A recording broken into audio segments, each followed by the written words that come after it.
اور یہ مکمل جنگ کا خاتمہ ہوگا۔ اس کے ساتھ ساتھ انہوں نے آبنۂ ہرمز کے کنٹرول کے حوالے سے بھی یہ بتایا ہے کہ وہ ماضی کی پوزیشن پہ نہیں جائے گا، اب اس کے کنٹرول کے حوالے سے پالیسی مختلف ہوگی۔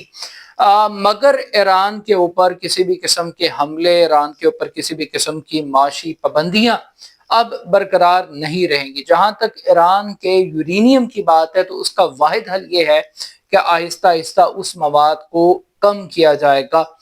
لیکن جو نیوکلیر کے حوالے سے گفتگو ہے اس کو ایک دوسرے مرحلے کے لیے ایران نے مختص کر دیا۔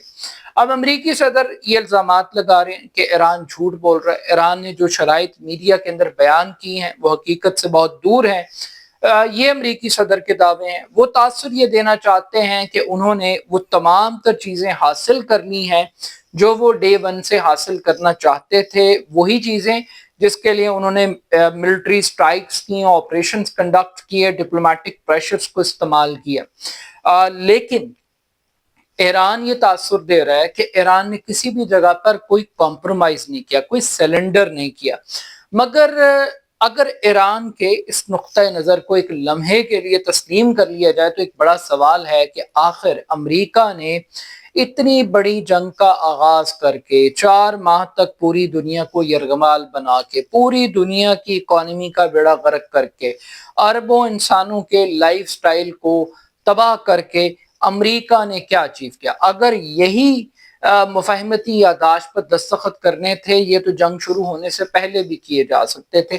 تو امریکہ نے اتنا وقت، اتنی توانائی، اتنی ملٹری فورس کیوں ضائع کی، اور آج امریکہ نے کیا اچیو کیا ہے، کیا گین کیا ہے؟ لیکن اس کے ساتھ ساتھ بطور ثالث، چونکہ پاکستان ایک واحد ثالث تھا اور دونوں فریق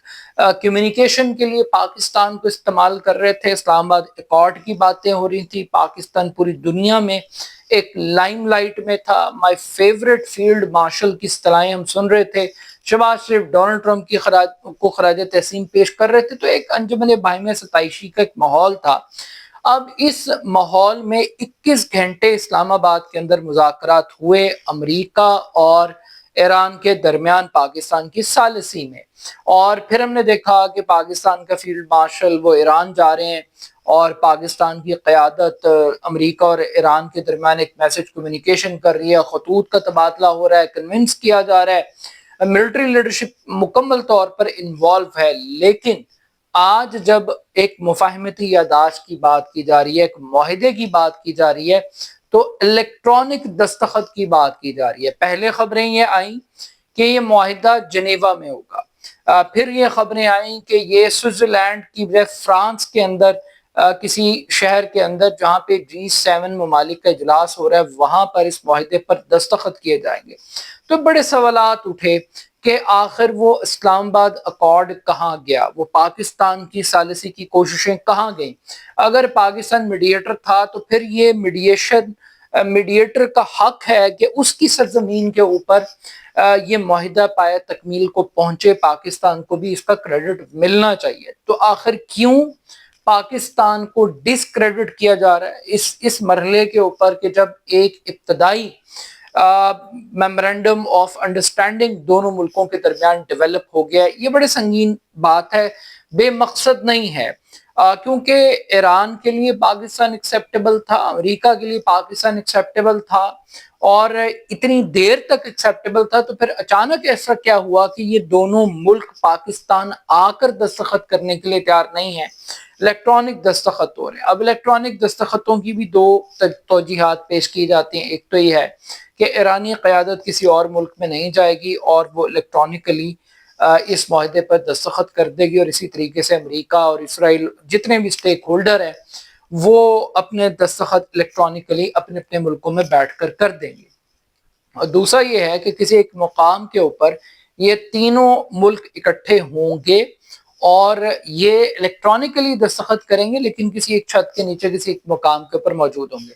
اب یہ مفاہمتی یادداشت کتنی طاقتور ثابت ہوگی، اس کے اوپر عمل درآمد کس حد تک ہوگا، اور کیا جو ایشوز ہیں ان کو یہ ریزالو کرے گی، اور اس کا جو امپیکٹ ہے، گلوبل امپیکٹ ہے اکانومی کے اوپر، ریجن کی سیکیورٹی کے اوپر اور امریکن ایمبیشنز کے اوپر، اس کے اوپر اس کا کیا امپیکٹ کریٹ ہوگا، یہ بڑے اہم ترین سوال ہیں۔ بٹ سٹل ابھی بھی یہ کہنا قبل از وقت ہوگا کہ واقعی اگلے 24 گھنٹوں کے دوران امریکہ اور ایران کسی ایک معاہدے پر اتفاق کر لیں گے، اور وہ معاہدہ کتنا دیر پا ہوگا، یہ بڑے سوالات ہیں۔ اپنا فیڈ بیک مجھے ضرور دیجیے گا۔